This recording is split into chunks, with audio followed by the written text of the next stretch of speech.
अब उस H plus ion को मेजर करने के लिए जिस स्केल का यूज करते हैं आप उसी स्केल को बोलते हैं pH स्केल। क्या बोलते हैं डियर? pH scale. जैसे मान लीजिए आपका कंटेनर है, उस कंटेनर में मैंने वाटर ले लिया और उसमें HCl डाल दिया, तो इसमें H प्लस तो होगा ही, H प्लस तो बढ़ ही जाएगा।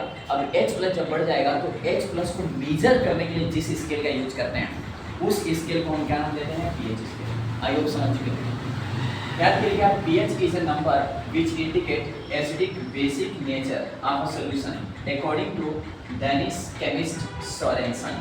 मतलब ये जो pH स्केल आप देख रहे हैं इसके बारे में एक वैज्ञानिक जिसने बताया pH के बारे में, वो उसका नाम क्या था? सोरेनसन नाम का वैज्ञानिक था जिसने pH स्केल के बारे में बताया और pH के बारे में बताया। देख लीजिए इन्होंने क्या बताया, इन्होंने स्केल बनाया और बनाने के बाद कहा कि अगर किसी का pH मान 7 से कम होगा तो वो एसिडिक होगा, अगर pH मान 7 से ज़्यादा होगा तो बेसिक होगा, अगर pH मान 7 के इक्वल होगा तो न्यूट्रल होगा।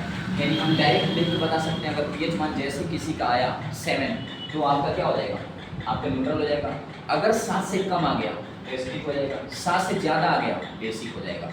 आई होप समझ चुके होंगे कि ये क्या होगा। ठीक है, अब ये स्केल देख लीजिए, यहाँ पे स्केल इन्होंने बनाया है, इधर जाने पे 14 पे 7 से ज़्यादा जाने पे, इधर 7 से ज़्यादा, इस कंडीशन में क्या होगा कि आपका pH वैल्यू बढ़ जाएगा और pH वैल्यू इंक्रीज करेगा तो ये बेसिक मीडियम हो जाएगा। इसीलिए यहाँ पे OH माइनस लिखा हूँ। इधर आने पे pH स्केल क्या होगा? pH वैल्यू कम होगा pH स्केल में इधर आने पे, जब pH वैल्यू कम होगा तो ये आपका एसिडिक हो जाएगा और जब एसिडिक होगा तो इसको हम H प्लस लिख सकते हैं क्योंकि ये एसिडिक हो गया। आई होप कि आप समझ चुके हैं। फिर आगे बात